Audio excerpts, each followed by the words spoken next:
Hey guys, this video was originally supposed to be about Tywin, but I'm doing my rewatch of Game of Thrones with my girlfriend, and we just got to the end of season 4. We have one episode left, and while I'll definitely still be doing a video on Big Daddy Lannister himself, I really felt compelled, at least in the moment, to do a video on Oberyn, because Oberyn is probably the most secure man in all of Westeros. I talk a lot on this channel about masculine issues. I've been very lucky to have gotten a full master's degree in psychology, have been a therapist, and have worked with many different clients on a range of different issues. And the thing that I feel, at least in today's environment, works very well is being able to talk about fiction in a way that kind of like relates to all of us. And Oberyn Martell, I think, has so many qualities that really go underrated and underlooked at, I think, because of how incredible of a character he is and how smoothly he's integrated. And a huge recurring theme with so many of the characters that I talk about on my channel, especially in like the last few months, is insecurity. And really, I think insecurity is the fundamental bedrock of so many different types of debilitating mental hurdles that men face, because insecurity can manifest in so many different ways, whether that's an insecurity about your masculinity in its presentation to other men, an insecurity about your ability to properly love somebody else in the way that you want to, an insecurity in the types of hobbies that you want, or the foods that you eat, or how your body looks. And this is not to say that women don't also deal with insecurities, but I think that there's different types of insecurities that are largely at play because there's different social expectations for men and women in the modern world, and how those expectations play out, I think, largely dictate how we think about ourselves.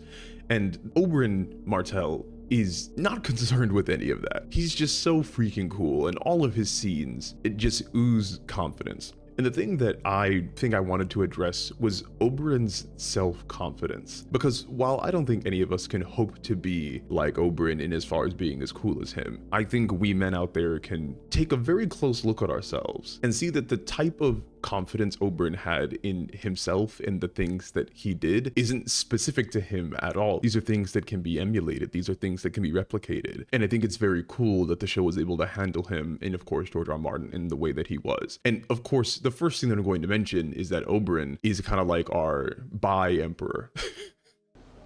Take off your clothes.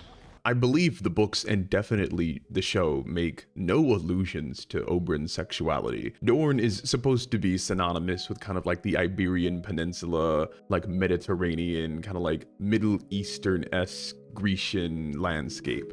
And across history, there have been, maybe not now, but across history, there had been large acceptance for multiple different types of sexualities, at least, again, aside from like pockets of uprising.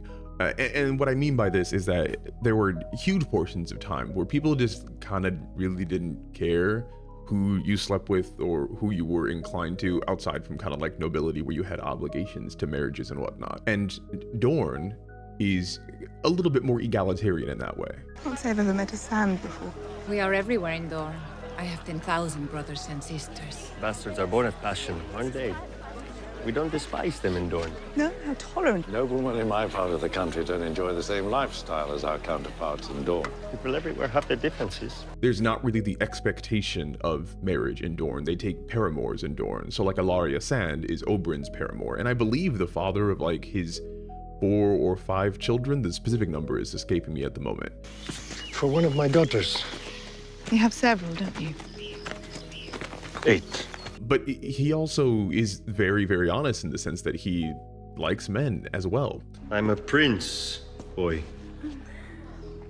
Have you ever been with a prince? And the thing that I think is super, super cool is that Oberyn being bi, Oberyn liking men, just isn't important at all in the story. I mean, it's to the point where I think that if they didn't include it, nothing else would change. And funny enough, as much as it plays into, I think, some people online being like, you know, we don't want you to be in our face with gay stuff, with bi stuff, with race stuff. And I think that large portions of people who complain about those things all the time seem a bit too preoccupied about their appearance, if you ask me. I also think that, in a way, Oberyn's presentation of just being who he is, without the story needing to cater on it or focus on it, is actually really cool and a really progressive way to portray people who have differing sexualities. And the only reason I kind of harp on this, and I harp on Oberyn being so confident and comfortable in explaining to people who would be disgusted by his sexuality, is because the show and many other shows fall into the trap of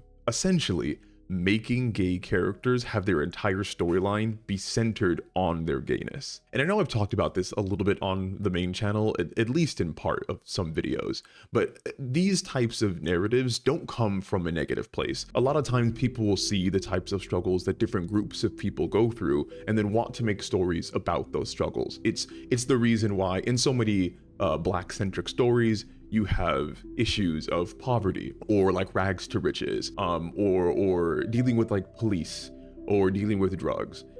It's why in so many Mexican-centric fictions or South America or Central America, you have like cartels or gangs, drugs, you know, all that kind of stuff. It's why in a lot of fiction with women, you might have them dealing with a loveless marriage or abusive husbands or like poor work conditions. The idea with fiction is that you're able to take the struggles of these people and show them in a way to where people who might not understand them get to see the actual difficulties associated with that struggle.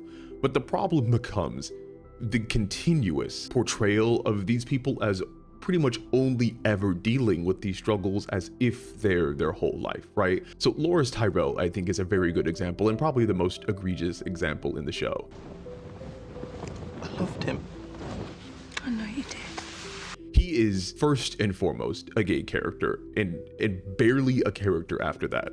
Loras Tyrell exists to be persecuted for his gayness or to be on screen with another gay person. Like, if I really had to tell you essentially anything about Loras Tyrell, at least in the show, other than the fact that he's a really good fighter, he's relatively attractive, and that he's gay, I don't think I could, because the show isn't necessarily interested in anything else other than the fact that he had a secret gay relationship with Renly and that he was persecuted for being gay in the later seasons.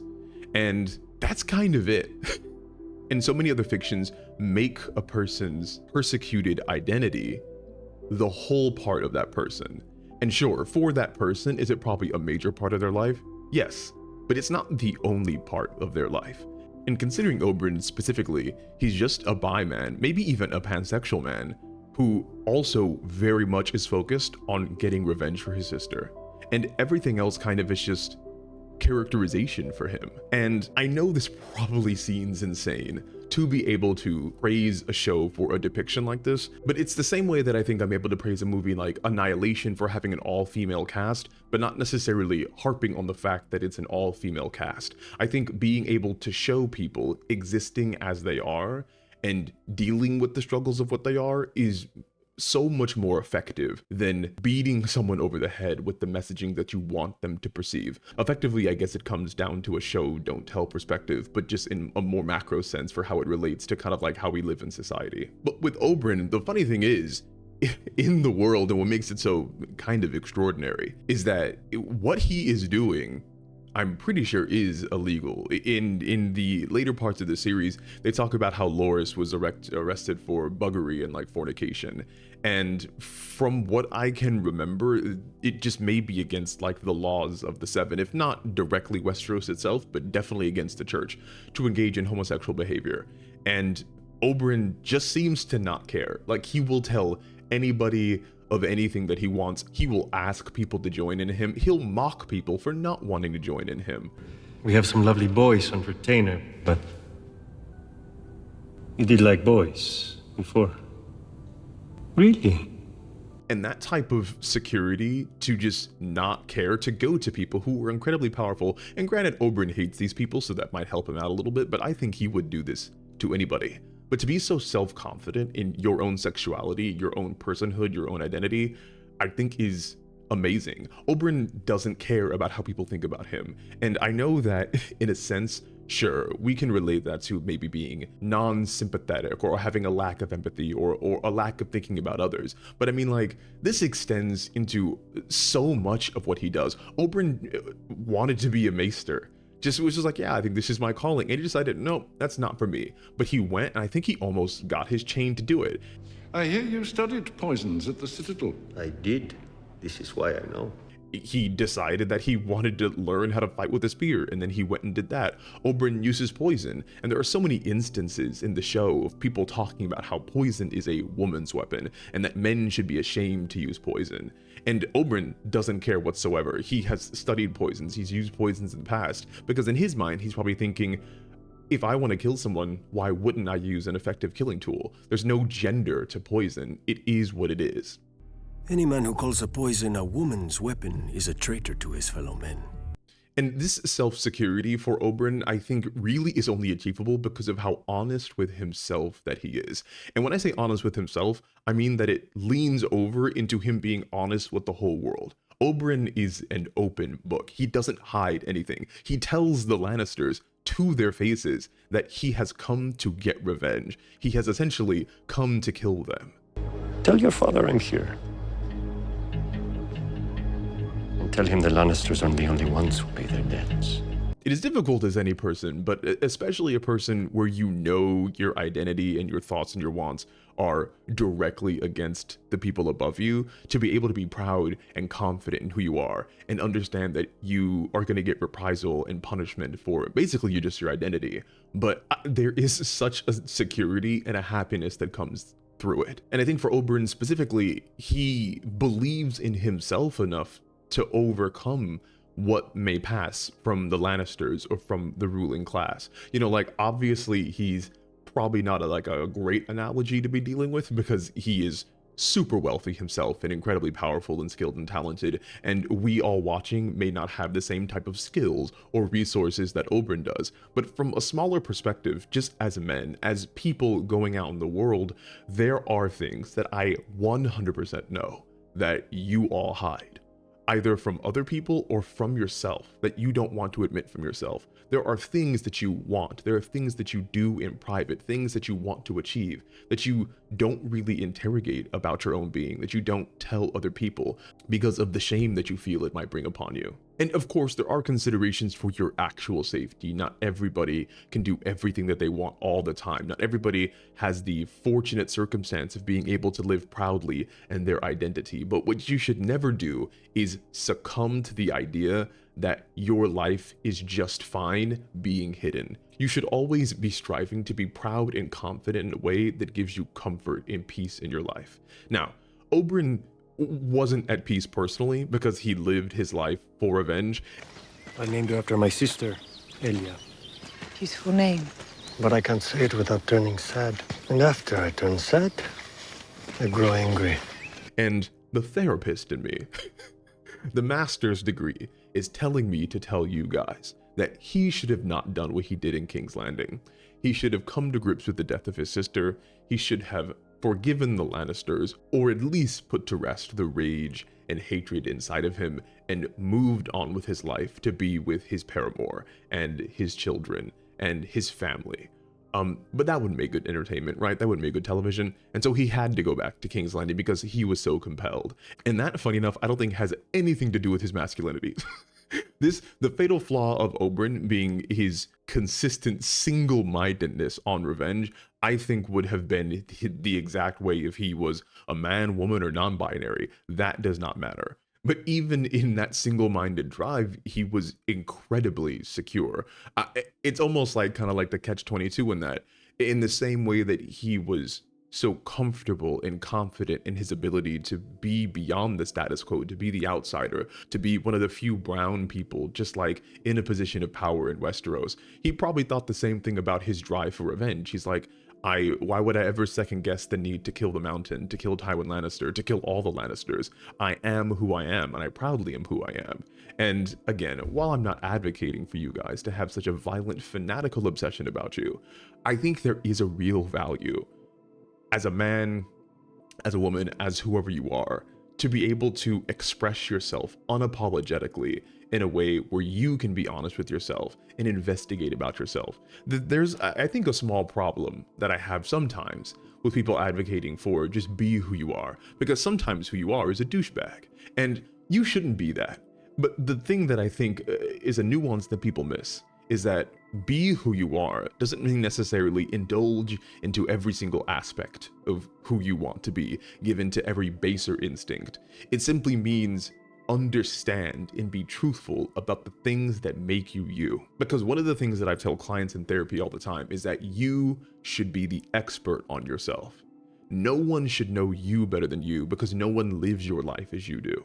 And to know yourself is to be able to plan and navigate through yourself, right? You make the roadmap of your own life, but it is only through the knowledge of yourself that you can do that, right? And you can't possibly do that if you're hiding things away, if you're not thinking about things that you want to be and to do. And there's no real way to get an experience about those things unless you do them. But to do them, you have to be them, right? It's kind of like this cyclical pattern where the more you get invested in something and the more you start doing it, the better you're able to know it and the better you're able to do it and the more it becomes part of your identity. And the thing that I think I will wrap up on, because we're approaching 20 minutes here, is that when you present yourself as genuinely and unapologetically yourself, in many instances, they'll just accept it as who you are, right? It's very different for you to try to change in front of somebody because people have this type of idea of who you are and who you should be and who you are to them. And deviating from that will cause them to have to think and ponder and wonder how it affects them and their relationship with you. But if the first thing that they know about you is simply who you are and who you want them to believe you are, they'll just accept that. And again, this is not to say that everybody is going to have that experience. I certainly know people who have existed in all different types of identities, who have told people who they are and have been excommunicated from churches, run out of families, disowned from friend groups. Not everything is made equal, but that all comes, I think, with the investigation of understanding, like, who am I and how do I live in a way that is truthful to myself in the best way for me? Are these things that people are distancing themselves over? Is that reasonable? Or are they simply not accepting of a way that I want to live my life? And again, this all comes down to the fact that for Oberyn, it just seemed that he had found that niche in his life. He is one of the happiest characters in all of Game of Thrones. And again, sure, he is still very hurt and has not gone to proper therapy for the death of his sister. But if you look at how he lives his life, if you look at the confidence and the security of how he approaches pretty much every situation, the passion that he has for just life and living and love itself, it is, I think, the best way that he could have appeared, especially for the small amount of time that he was able to be on screen. Because Oberyn, for I think the singular book that he was in and the singular season that he was in, didn't need to be developed as a character. Because he was a side character, because his role in the story was so small, he could come in fully developed. He could come in as himself, all he would be. And that's what we got to see. We got to see a person who had kind of won at being them. And that's what I think we should all strive for in ourselves and our identity, is to be who we are and to not let the world change us from investigating ourselves and understanding the best way forward for ourselves. And I can't do that for you. I can't provide the answers, but what I can do is provide, I think, the guidance to be able to say, at least look inside yourself, right? At least ask the questions, if not to anybody else, to yourself. That thing that you want to do, that thing that you're hiding, that thing that you don't want people to know about you, really look into it and see where it lies. Because it's fine if you end up saying, no, that really isn't something I should be doing, but you can't know that until you actually confront it. So yeah, again, I just freaking love Oberyn. I have made a whole video on him before, so this probably shouldn't come as too much of a surprise. I will be doing Tywin and definitely Zuko, I promise, in the future. But I kind of just wanted to get that out there. So again, like, subscribe, bounce on it, do everything you can. Check out my books, check out my website, check out my third channel. Hope you guys enjoyed it, and tell me any other characters you want me to do a video on. As always, thanks for watching, and I'll talk to you all again soon.